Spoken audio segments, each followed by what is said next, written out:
Olá, calma, você não errou. Eu que estou iniciando hoje o Independência Cast. Dr. Vinícius não está sumido, está presente, só que em uma outra condição hoje.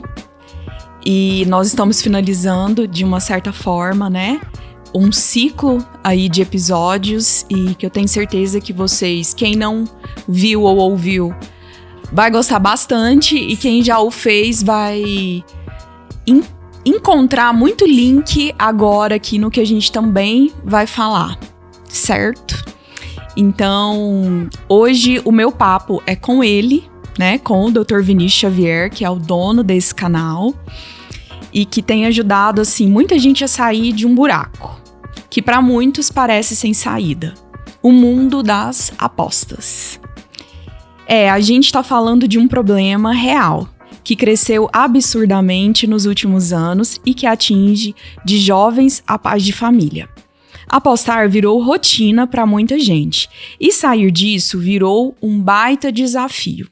E que, infelizmente, muita gente também vê isso sem solução. Um caminho sem solução ou tratamento no mínimo. E é aí que entra o nosso convidado, que é o Dr. Vinícius, psicólogo clínico, doutor em psicologia e que criou um programa chamado PROA, P-R-O-A, que não é uma terapia tradicional, nem um curso chato, mais um que a gente vê por aí. Ele é uma proposta real e acessível, inteligente para quem quer dar um novo rumo para a vida.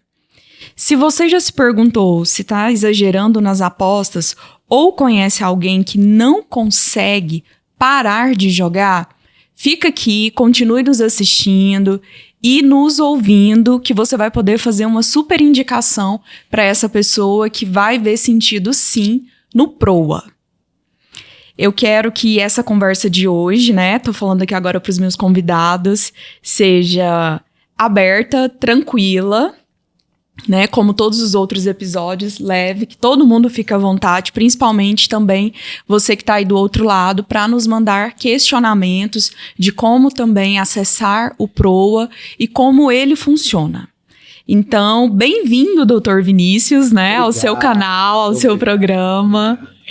E quero agradecer também a presença do André, o André que é uma pessoa extremamente querida, que entende desse universo das apostas e pode falar com muita propriedade sobre tudo isso. A gente sempre faz reflexões muito importantes a respeito desse universo e por isso eu trouxe ele aqui também para a gente fazer essa reflexão juntos, essa interlocução como um todo. Vocês vão ver como as reflexões do André são sempre muito fortes, poderosas, e não é à toa que ele está aqui, não é? Eu vou apresentar também o André. O André é um amigo, um empresário, e dentro desse universo das apostas ele acompanha, estuda, entende, e por isso ele, de uma forma muito disponível, ele se dispôs a estar aqui conosco e vai nos ajudar. É isso aí. Seja bem-vindo também, André. Muito obrigado, Vinícius.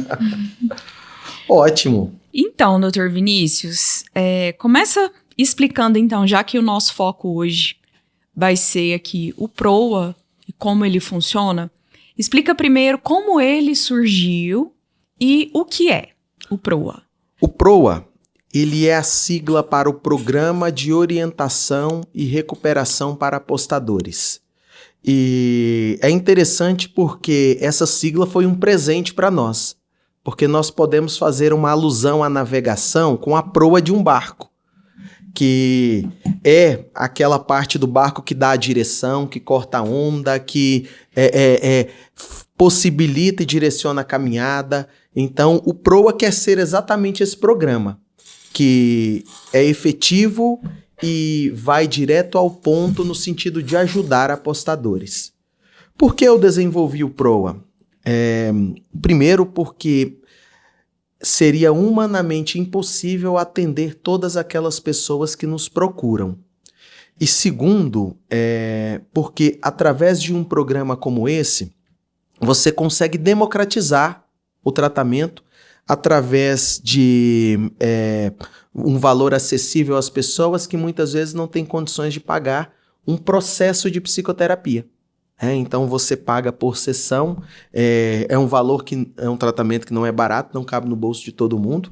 Então o programa, por ser digital, por ser auto-aplicável, ele democratiza esse processo de tratamento. E como é que está o Dr. Vinícius, esse crescimento das apostas aqui no Brasil? Como é que tem sido isso e que te, de certa forma, motivou a criar este programa, além dos seus pacientes? Hoje, a dependência em apostas é, em números, a terceira maior dependência do país. Então, nós estamos falando de algo que é insidioso e que atrapalha, atormenta, acomete muitas pessoas.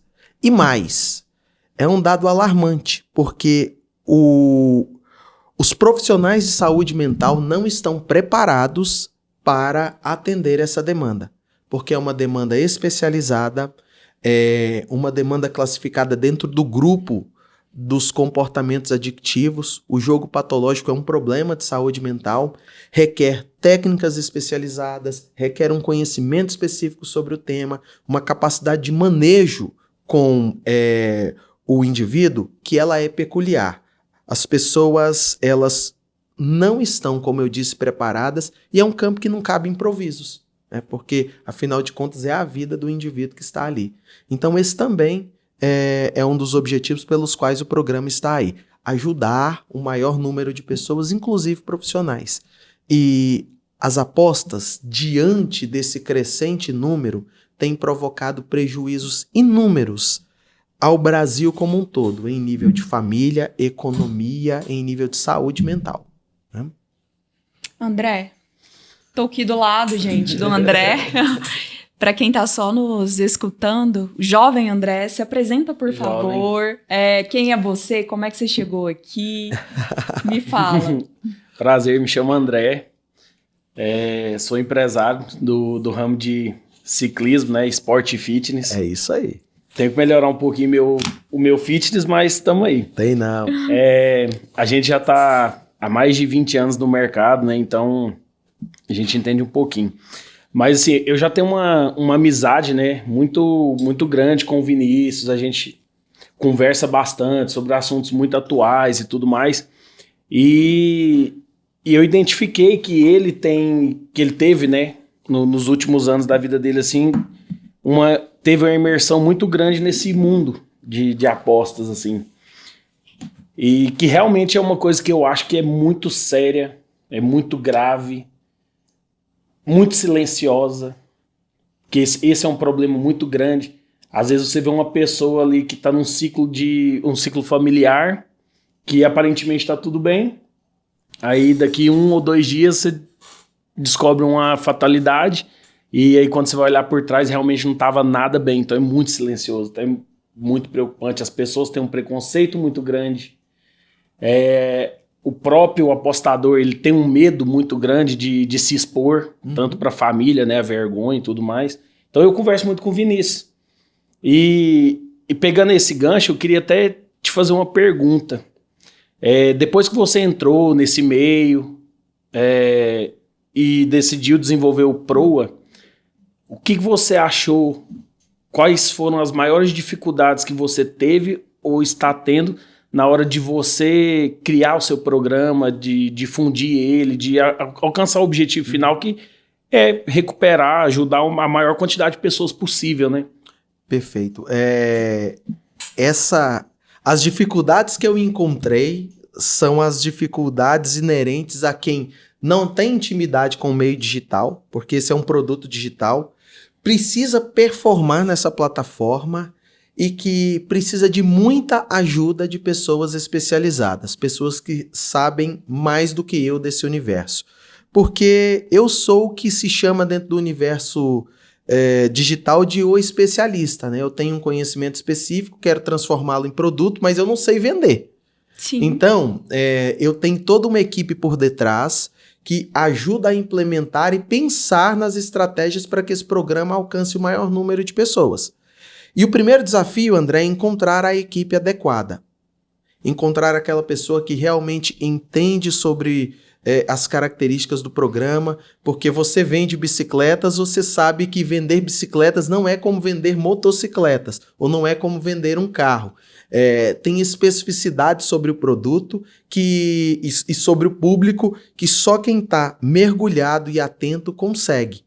E eu posso te dizer que eu encontrei uma boa equipe e que nós estamos conseguindo sucesso em levar o Proa ao público adequado, digitalmente, e mais, conseguir fazer com que as pessoas elas possam aderir, comprar, assinar o programa.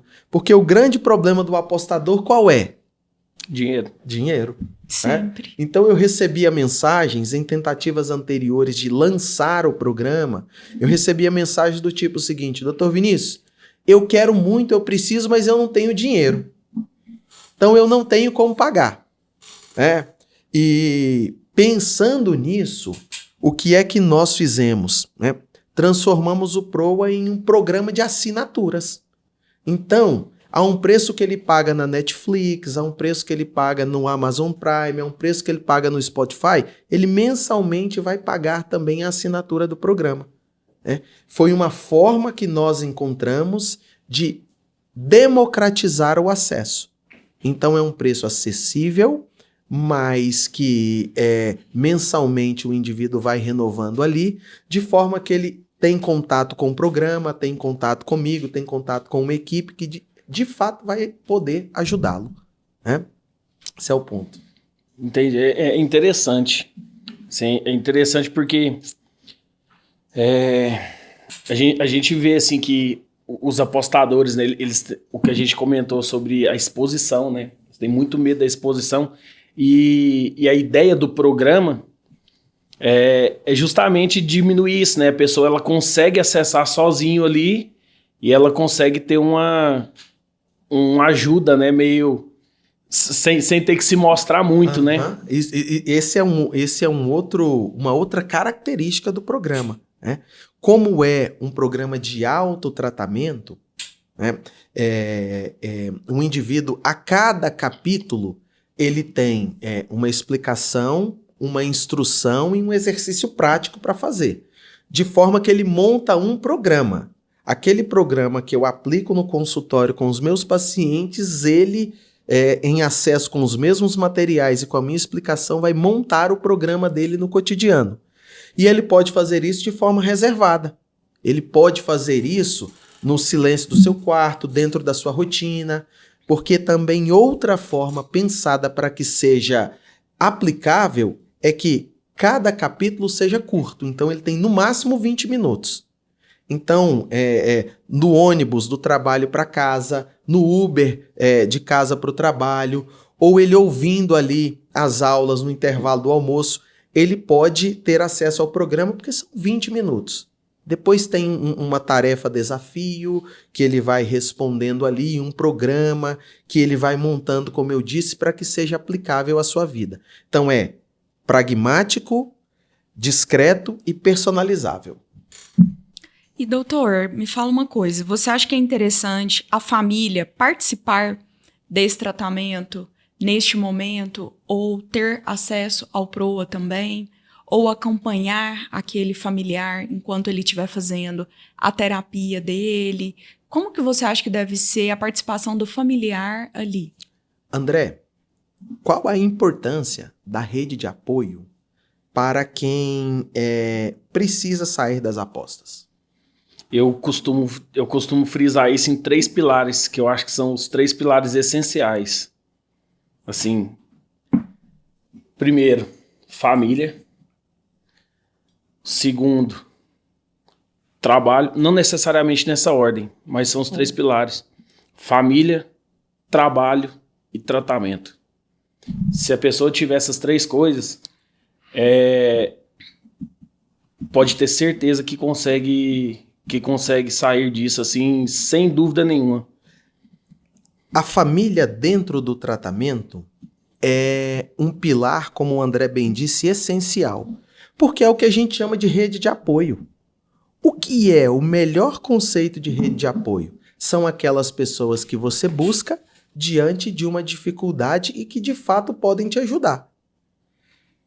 Sair de uma dependência como apostas nunca vai ser por acaso, em uma aventura, em um arrobo do indivíduo. Sair de uma dependência como apostas é de fato um propósito que é muito difícil e você precisa de algo estruturado. E muitas vezes o indivíduo ele não tem a força necessária sozinho. O programa ele é muito efetivo. O tratamento solitário ele também pode funcionar. Mas quando você caminha com uma rede de apoio, tudo se torna mais fácil. Então, essa é a primeira indicação que eu faço a você que está nos ouvindo. Se você tem problema com apostas, você tem que poder pedir ajuda a alguém. Poder ter aquela pessoa cúmplice que faz parte de uma rede de apoio e que pode te acompanhar nos momentos difíceis. Acompanhar é dar um conselho, acompanhar é muitas vezes estar juntos, acompanhar é muitas vezes ouvir, né? Você ter com quem falar. Então isso é muito importante. E há, inclusive, no programa, um momento que é destinado à família, né? E parte da oferta do produto é que semanalmente a gente se encontre, né? Então ele não terá somente uma versão digital ali a dispor dele. Ele também semanalmente terá um encontro online, mas ao vivo, né? Onde a família, inclusive, pode participar, né? Aqueles que já estão assinando e aderindo ao programa, eu lanço essa extensão de convite à família. Falo, pode trazer sua família, pode trazê-los para os encontros, porque muitas vezes a família tem muitas dúvidas também, Tati, André. A família, ela muitas vezes é pega de surpresa e não sabe nada sobre como agir, o que proceder. Eu recebo mensagens dessa natureza. Assim, o que é que eu tenho que fazer para ajudar meu filho, meu esposo, minha esposa que aposta? A pessoa não sabe, né? Ela não sabe. Então, orientar a família também é parte desse projeto. E o PROA também serve para a família. Aliás, muitas vezes, quando o indivíduo não quer tratamento, porque isso é muito comum em dependências, né? Ele não estar pronto ainda em termos de consciência para aderir a um tratamento, quem eu convido para vir ao consultório são os familiares. Venham vocês. Porque eu sempre digo que uma família forte, uma família sábia, uma família instruída, Perfeito. empurra o indivíduo para o tratamento. Perfeito. Empurra, né? E, doutor, o PROA é para todo tipo de adicto em jogos ou tem um determinado perfil que não é recomendável ir para o PROA? Ou você ali vai conduzir, eu te recomendo esse, não, eu te recomendo esse outro tipo aqui de terapia. Me explica, por favor. O PROA, ele é para o jogador patológico. Então, é no geral, né? Ele, inclusive, vai para além do que nós divulgamos ali, que é um programa específico para apostadores. Porque o PROA, ele é consequência de 17 anos trabalhando com adictos.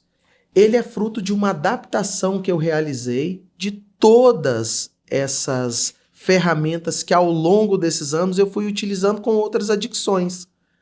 Alcoolistas, usuários de nicotina, usuários de cocaína, de maconha, de outras drogas. Então, ele serve para qualquer comportamento de impulso, mas ele está nessa edição sintetizado e voltado para apostadores. Né? Por quê? Porque eu preciso trazer uma linguagem própria, o contexto das apostas é diferente de outras adicções, porque mesmo estando ali dentro do capítulo de uso de substâncias, as apostas ou o jogo patológico é uma dependência classificada como uma dependência não química. Porque os mecanismos cerebrais de aquisição e manutenção da dependência são os mesmos de outras drogas. Não há diferença significativa no mecanismo de controle entre um usuário de cocaína e um apostador. E muitas vezes é até mais fácil tratar um usuário de cocaína do que um apostador. Pasmem vocês, mas isso é verdade. Mas os mecanismos cerebrais de alteração são os mesmos. Só que O cocainômano, ele usa a droga. O apostador vai para o jogo.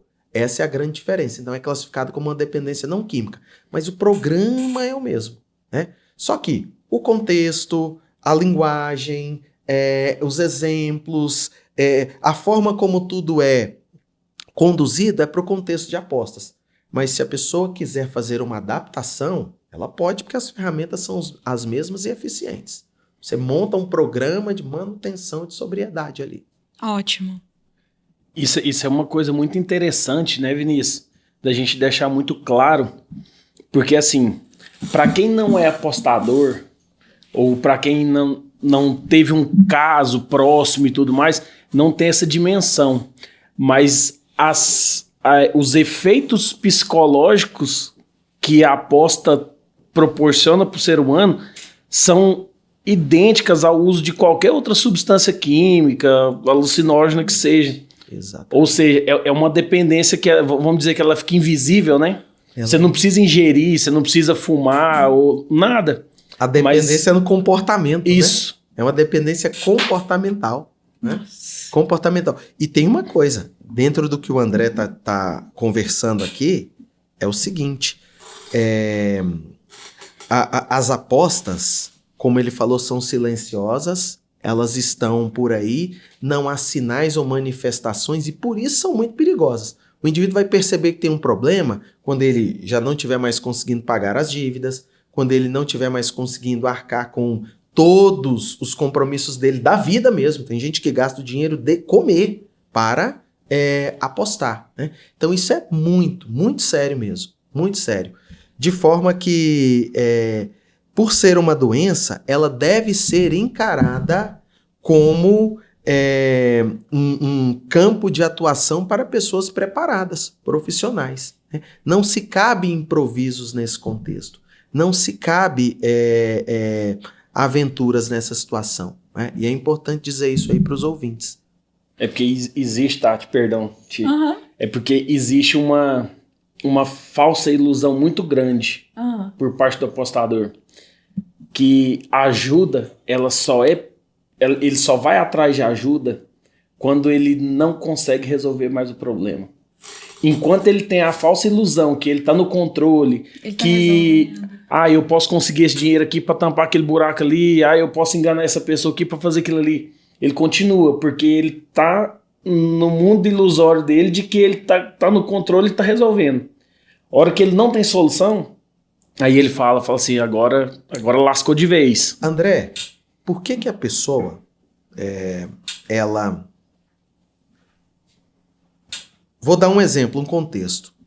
Ela apostou R$1.000, ganhou R$15.000. Por que ela não para? É porque não é o valor que importa. É a sensação. De ganho ou de perda? Dos dois. Dos dois. É aquela sensação antes até de chegar ao resultado, né? Só que por incrível que pareça, é assustador que eu vou te falar. A sensação da perda, ela é muito mais forte do que a do ganho. É muito estranho isso aí. isso. A sensação do quê? Adrenalina. Adrenalina, o alto e o baixo. Ele é muito maior quando você tá na perda do que no ganho.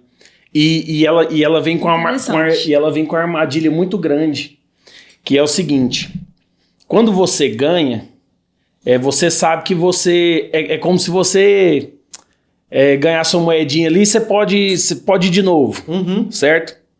Então, por exemplo, você tem um retorno ali, você vai de novo. Eu tenho mais crédito. Quando você perde, o seu cérebro fica assim, ó. Você precisa ir lá e recuperar, você precisa ir lá e ganhar, você precisa ir lá e ganhar, você precisa ir atrás, sabe? Não é igual o do ganho, porque o do ganho você já tem a possibilidade de fazer de novo. Quando você não tem, a motivação para é muito... continuar apostando é diferente, é maior. É maior. Porque você, na sua cabeça você precisa continuar fazendo aquilo, você precisa fazer de novo. Só que aí na teoria, vamos supor, você não tem o recurso, que você perdeu. Então você tem que ir atrás de recursos. Quando você ganha, é bacana. Só que você continua fazendo ali porque você tem o recurso. Se o grande problema... Vou refazer minha pergunta. Se o grande prazer do apostador é apostar, não é ganhar ou perder? Por que ele não faz apostas de R$1? Ele precisa fazer de R$50, R$500, R$5.000. Isso é uma pergunta muito interessante, assim, da gente destrinchar, sabe? Mas é algo que você só vai aumentando os limites. É igual, por exemplo, uma coisa que a gente conversa muito, assim, nos meios sociais.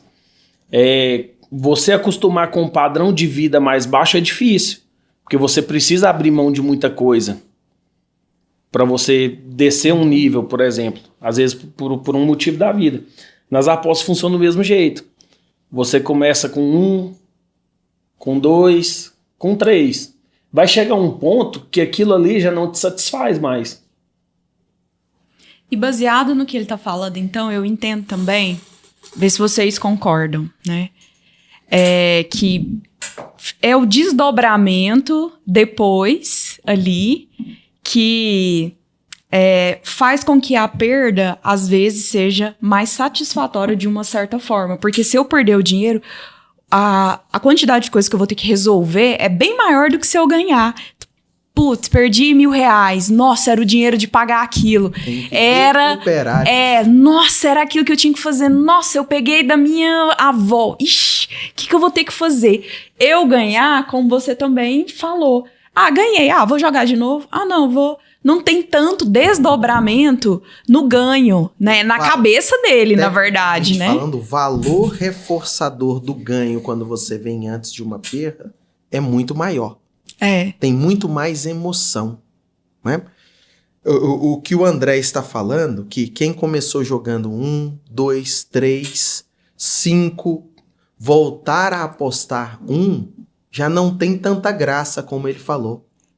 Por quê? Porque o mesmo mecanismo que a gente pode explicar para um alcoolista que já não fica mais satisfeito com uma bebida mais fraca é exatamente esse. Existe um fenômeno neurocognitivo farmacológico chamado tolerância, que também se aplica às apostas. Você precisa cada vez mais para que tenha um prazer que antes você tinha com menos.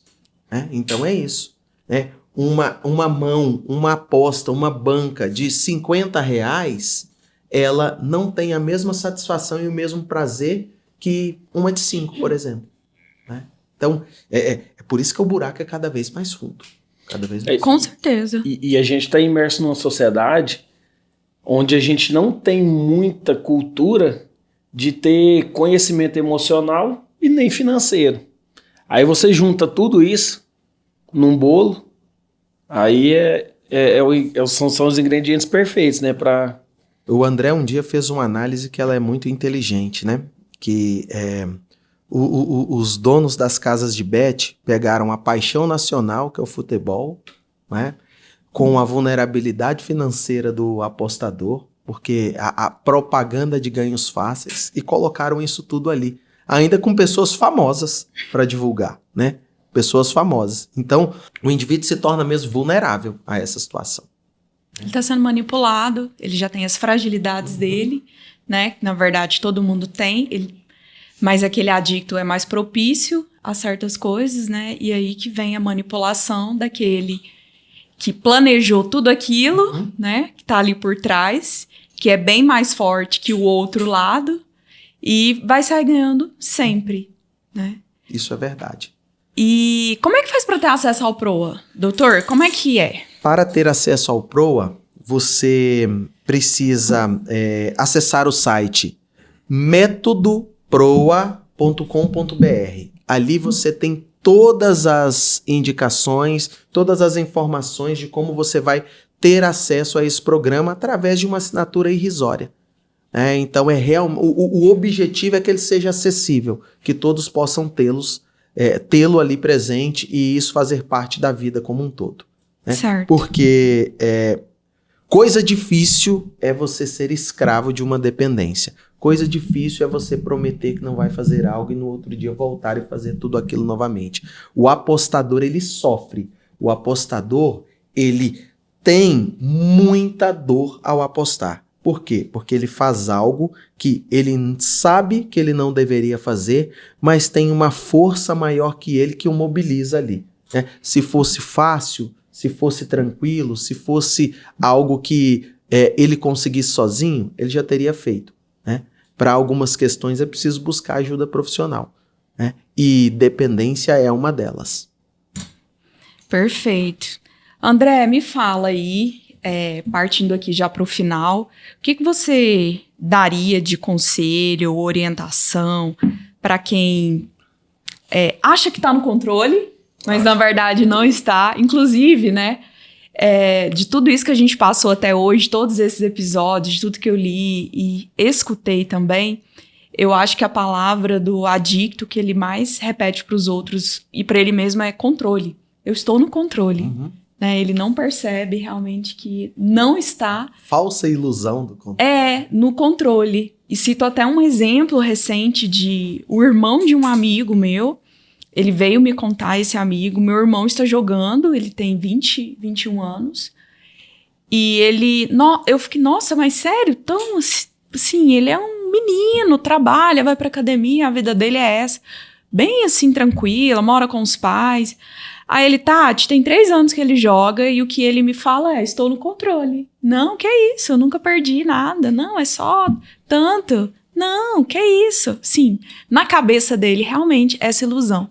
Estou no controle. Estou no controle e não adianta ninguém falar o contrário. Esse é o clássico discurso do apostador. É o clássico discurso de que ele está... Quando eu quiser parar, eu paro. Quando eu quiser parar, eu paro. É diferente da fala de um alcoolista, por exemplo? Você vê que Não. o camarada está abusando, está tendo um problema, fala, quando eu quiser parar, eu paro. É a minha vida, é o meu dinheiro, são as minhas coisas, eu que pago. Esse é um problema meu. Só que isso é muito, mas muito forte. André, o André é muito bom para aconselhar. Sempre que eu tenho algum paciente que está em dificuldade e que está resistente, eu falo, deixa eu mandar um áudio aqui de uma pessoa muito sábia e não sou eu que vou te dizer, né? Então o André, ele sempre me ajuda também nas intervenções com pacientes, dando um conselho, gravando um áudio. E para quem está nos ouvindo, André, e com problema relacionado a apostas, que conselho você daria a essa pessoa? Primeiro conselho, faça uma autorreflexão de como está a sua vida. Se você começar a entender que você está começando a ter que se virar demais para resolver muitos problemas, porque isso está te causando esses prejuízos, faça uma autorreflexão, pare e pense nas atitudes, reavalie se realmente você está no controle ou não. Porque como a gente estava comentando, a grande barreira tanto do programa quanto da pessoa buscar ajuda é justamente essa, é o anonimato, é a exposição, é a vergonha. Mas um conselho pessoal, faça uma autorreflexão da sua vida. Se começou a ver que, tô estampando daqui para tampar dali, pare, pense, vê se realmente você está no controle. E o segundo conselho que eu acho que é muito importante é para a família. Família, eu sou pai, tenho uma criança de 7 anos, um menino, Pedro Augusto. Maravilhoso. Família, fique atento. Atento a sinais minuciosos, a comportamentos, a amizades, a lugares que está indo. Não é questão de fiscalização, mas é preocupação. Então, assim, as famílias hoje, pela correria do dia a dia, do mundo, às vezes deixa passar despercebido muitas coisas. Então, repare o comportamento, sente, converse. Se realmente tá incomodando, vai atrás. Vai atrás e aperta, isso, né, porque é difícil porque o cassino hoje tá dentro do bolso. Né? Tá dentro do bolso. É o celular. Então, deslocar. Meu filho está indo muito ao bar. Meu filho está frequentando muito lotéricas. O meu filho está com amizades estranhas. Não. Esse problema tá dentro do bolso. É no celular. Então, de fato, a família, o André disse algo muito sábio, né? A família precisa observar, né? Se a pessoa está mentindo, quais são os grandes sinais que a família pode observar, né? Essa pessoa está mentindo? Essa pessoa, ela está com problemas financeiros e coisa que antes ela não tinha? Essa pessoa está mais isolada, com alterações de humor. Depois que ela deixa o celular, ela fica nervosa, ela fica impaciente, né? Ela tem falado muito daquele tema, monotemática, né? Apostas, jogos, resultados, ganhos, grupos, né? Esses são sinais que a família pode observar e verificar que tem algo errado. Sempre comparando o indivíduo antes da presença dessas características e agora, né? Meu filho, meu esposo, minha esposa mudou. Não é normal, é outra pessoa, né? O que é que pode estar acontecendo, né? Uma possibilidade pode ser essa, né? O André sabe dizer isso. Esse é um ponto muito interessante, muito importante. Então as famílias precisam ficar bem atentas, assim, sabe? Se for menor de idade, é meio que regulamento, é meio que fiscalização mesmo. Sim. Fiscaliza. E se for maior de idade, é preocupação. A família, quando acontecer algo pior, quem vai estar do lado é a família. Então não é porque a pessoa é maior de idade que a família não possa estar ali em cima. Então fica em cima. Converse, se tiver realmente desconfiando de alguma coisa, ou pegou algum vestígio, às vezes alguma aba de navegador, Sim. ou fechando aplicativo muito rápido e tudo mais, Ou vai pedindo em cima, muito dinheiro emprestado, né? ou pedindo dinheiro emprestado, vai em cima, aperta que vai descobrir. Excelente. E antes descobrir quanto é cedo do que depois acontecer fatalidades, né? E acontece. Que a gente não sabe como é que tá a cabeça da pessoa, a que nível emocional que ela chegou, que tipo de problema que ela tá lidando. Perfeito. Porque se for só dinheiro, Certo. dinheiro a gente resolve. Agora, quando uma vida se vai, não tem jeito. Depois que foi, acabou. Então, acho que as minhas 2 dicas são essas. É autoavaliação pessoal e atenção da família. Perfeito. Muito bom. Ótimo. André, quantos anos você tem? 32. O auge da sabedoria, Muito né? bom, muito bom, muito bom. E realmente já viveu bastante, né, doutor? E tá falando aí com propriedade, então leve em consideração as palavras dele, tudo aquilo que você já escutou aqui relacionado a essa busca por uma solução, por um tratamento. Eu acredito que o PROA, com essa acessibilidade tanto financeira e até social, vai te ajudar. Pensa um pouco, entra lá no site, pelo menos para entender melhor do que se trata. Se tiver alguma dúvida, qual que é o seu Instagram, Dr. Vinícius? dr.Vinícius Xavier. Ótimo, manda lá, né, uma mensagem. Também. Manda lá também. Que é o Dr. Vinícius que responde. Ninguém tem a senha dele, viu? Total sigilo, né? É uma IA, sou eu mesmo.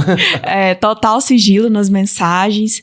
Continue nos acompanhando no YouTube para outras novidades, para outros assuntos que a gente vai tratar aqui.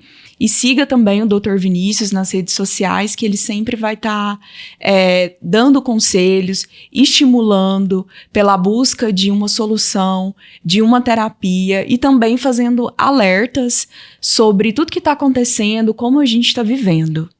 Muito obrigada, viu? Excelente. Aos dois. Muito obrigada. Quero agradecer também ao André, porque a participação dele aqui teve esse precioso objetivo de trazer uma visão que é uma visão não técnica, mas como vocês viram, muito sábia, de uma pessoa que entende como esse mecanismo todo funciona, que conversa, aconselha, acompanha pessoas dentro desse universo das apostas, da recuperação. Ele sabe como é difícil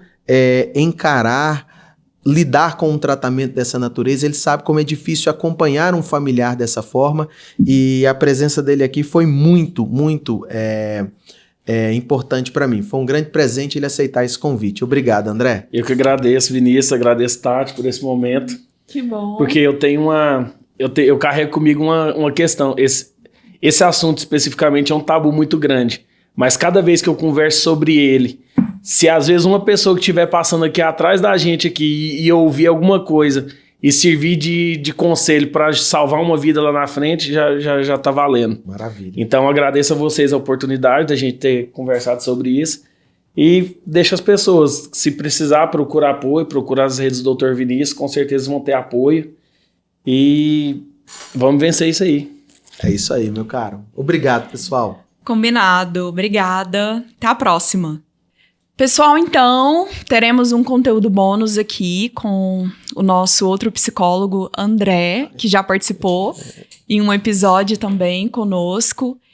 E ainda aqui discorrendo sobre o PROA, eu queria saber, André e Dr. Vinícius, qual é o maior desafio de vocês no tratamento desse dependente de jogos?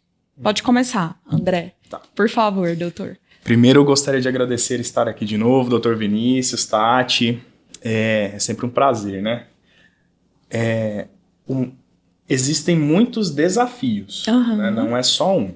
Mas eu acredito, deixa eu ver se o Dr. Vinícius vai concordar comigo. Eu acredito que um dos maiores desafios é quebrar todos esses padrões mentais e emocionais de controle, né? Ou seja, porque é muito doloroso assumir que tem um problema, assumir que tem uma condição. Então, esses padrões de controle mantêm o apostador, mantém o próprio problema mesmo, né?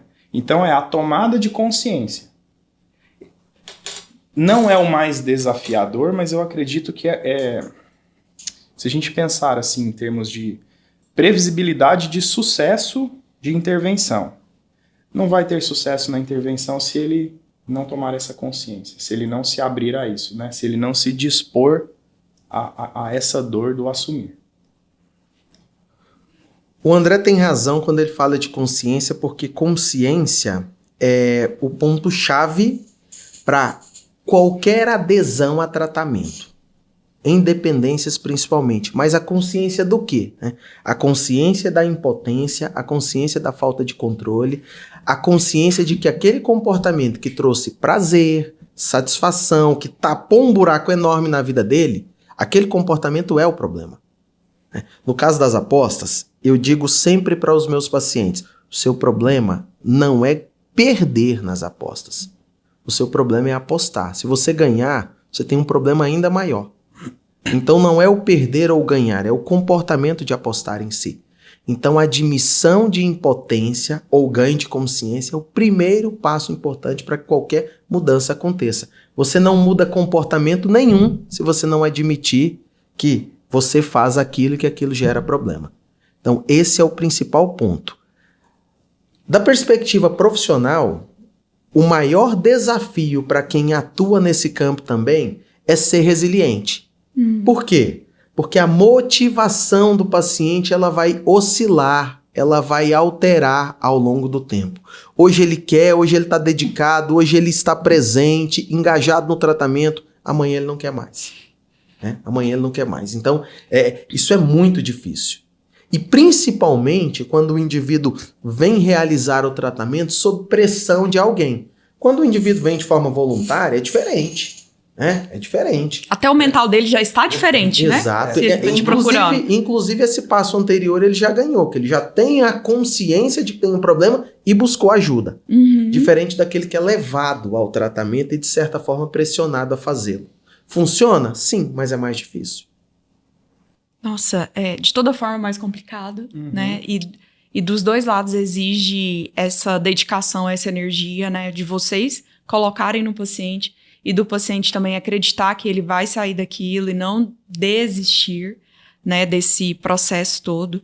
E eu imagino que nesse processo, nesse fluxo ali do tratamento, ambos aprendem coisas, né? Vinícius aqui é mais experiente, né? O que você aprendeu, doutor, nesses 15 anos tratando, né? Esses mais de 15 anos? Você também tem uma história na infância relacionada, né? Não a jogos específicos, mas a adicções. E o que você trouxe para o consultório e que você aprendeu também? Bom, então vamos começar por essa parte que ela é interessante, essa vinheta da minha história, porque eu fui filho de um dependente químico, então desde a infância eu acompanhei, como filho de uma pessoa que tinha problema com substâncias, todas essas dificuldades que os familiares têm com alguém que resiste à mudança e que tem um comportamento que prejudica aos demais. E vir para esse campo de trabalho não foi algo ao acaso, né? A história da gente vai puxando tudo isso, né?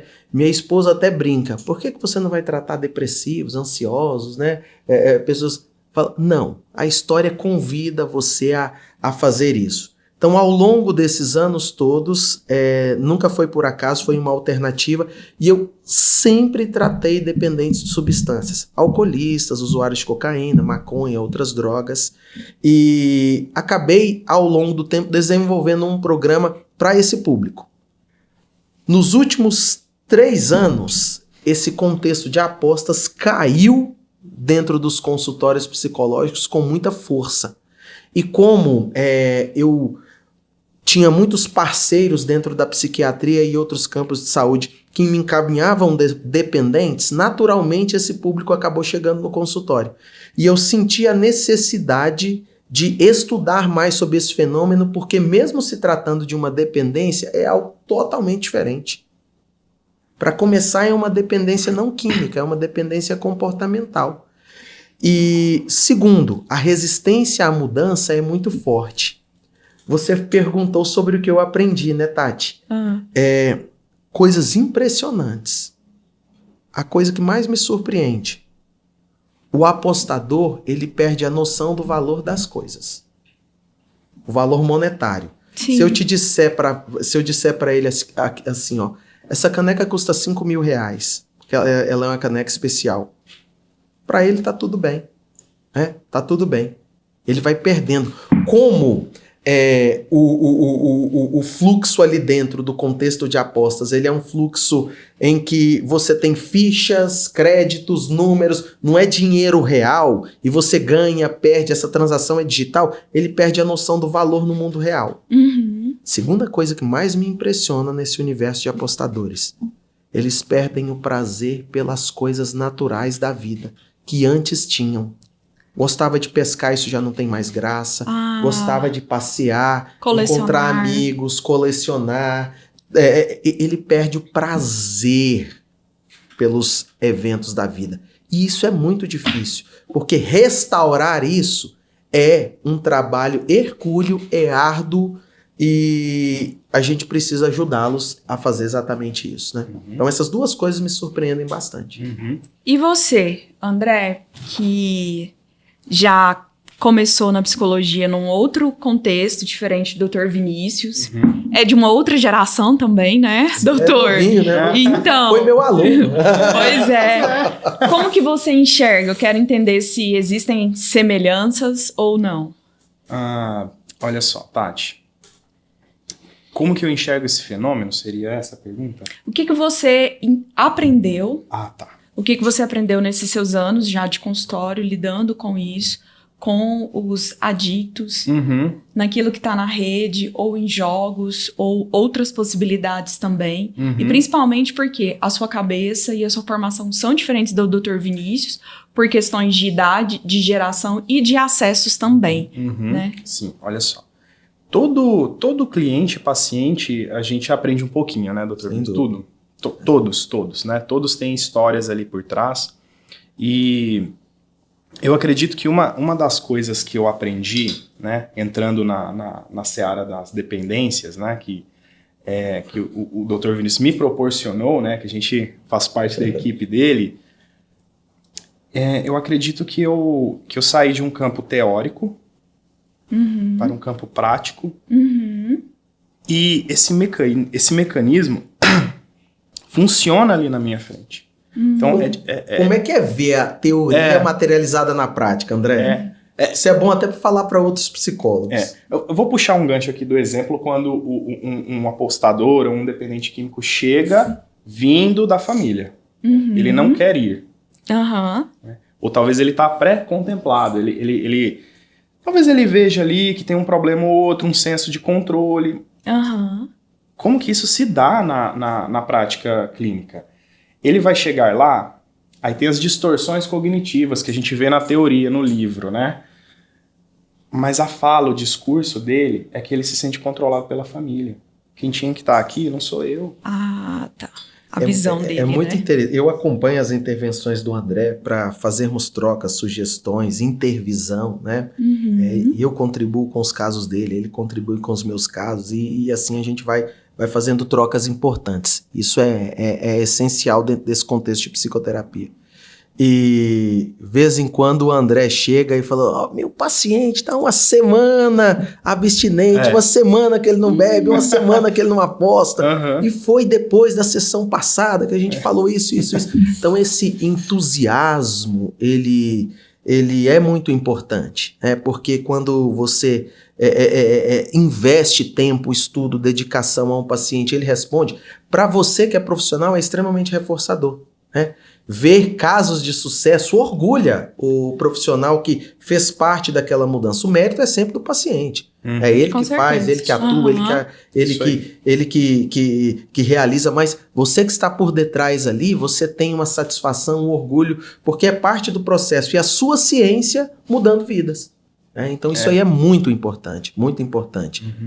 E eu acompanho esse entusiasmo do André aí, quando as intervenções dele são bem sucedidas e os pacientes respondem. É legal, né? E toda sessão é um aprendizado, né? Assim, e outra coisa que eu aprendi muito também foi uma questão da resiliência humana mesmo, né? Porque você acompanha ali... Talvez você passa de um cliente que se sente controlado pela família, você vai vendo toda a série, o filme, né, a trajetória dele, nesses momentos que o Dr. Vinícius trouxe, né? Porque manutenção de abstinência não é um caminho fácil, é um caminho de lidar, às vezes, porque talvez o apostador, ele tem um gatilho, né, que deflagra nele quando ele recebe o salário. Quando o salário cai, ele já se sente ali, já vem uma enxurrada de pensamentos automáticos, né? Vontades.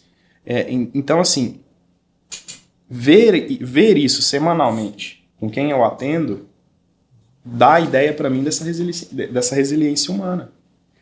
Que eles trazem, né? Eles falam, a gente precisa contextualizar tudo isso que acontece para a gente entender e fazer o plano de ação. E quando tem uma intervenção bem alinhada, né, com supervisão, com a família, com a rede de apoio, a gente entende ali a força que o cliente, que o paciente está tirando. E isso é muito rico, eu vejo que isso é muito rico.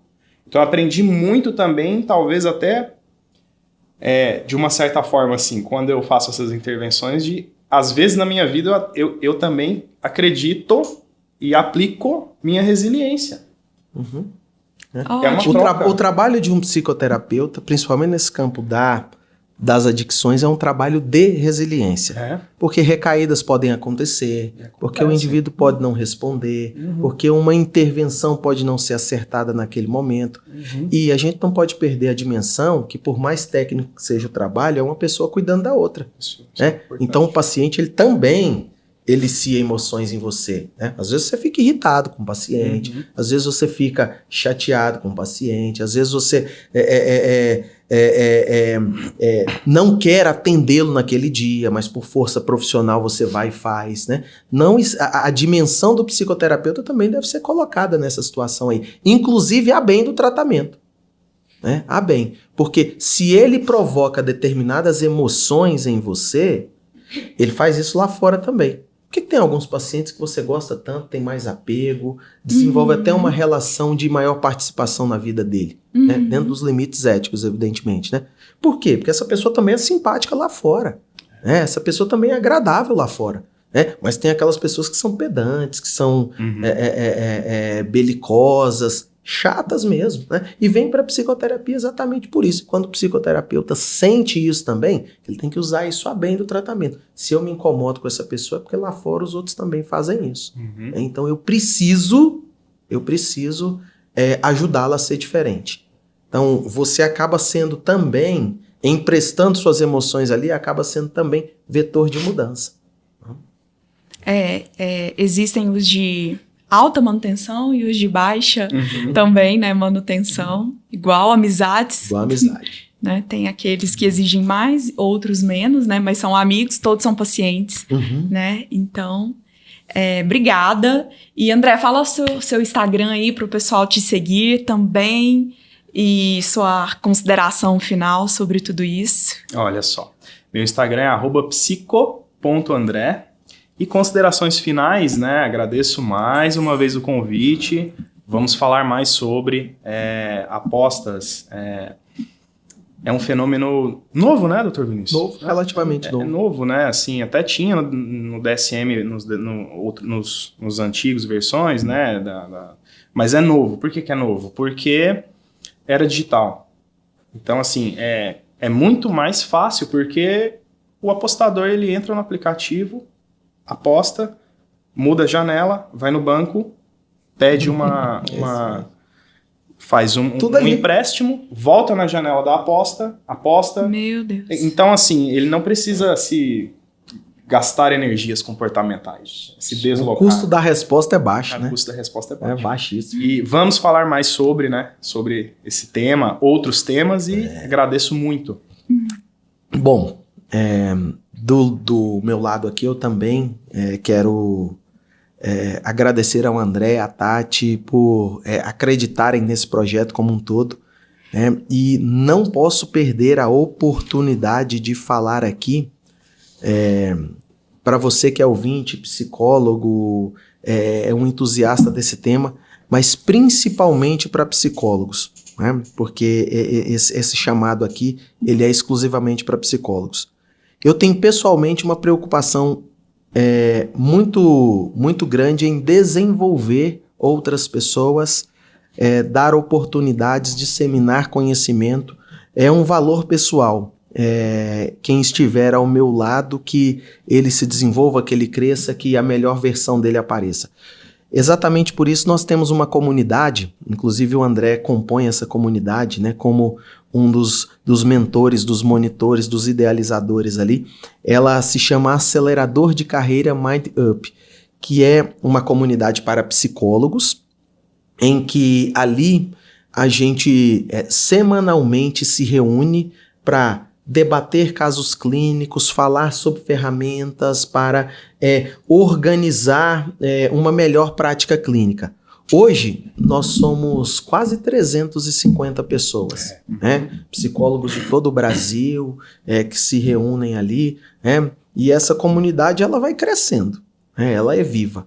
Então, se você quiser compor essa comunidade, na descrição desse vídeo aqui nós vamos deixar os caminhos para você seguir, porque nesse contexto todo, e cabe depois um episódio sobre isso, né? Nesse contexto todo de inteligências artificiais, muitas pessoas dizem por aí que a psicoterapia está fadada ao fim, né?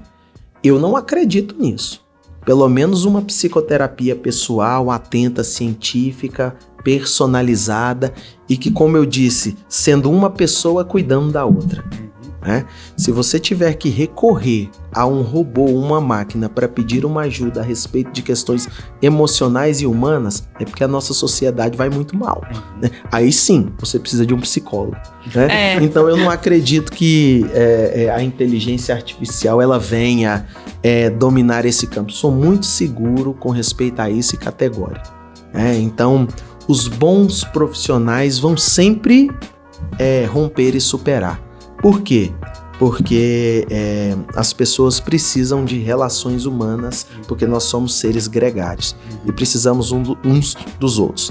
Para encerrar, então, eu agradeço muito André, Tati e toda a equipe que está aqui nos bastidores, e é grande, e a cada um que participou dessa primeira edição do Independência Cast. Então, outras edições virão e eu espero muito que tenha servido para todos vocês tudo isso que a gente produziu ao longo desses meses. Muito obrigado. Obrigada e até a próxima, né? Até e o já futuro. Lanço aqui a ideia da gente fazer um episódio falando sobre atendimento psicológico pela IA. Legal. Vamos Legal. fazer um. É isso. Então bora. Obrigada.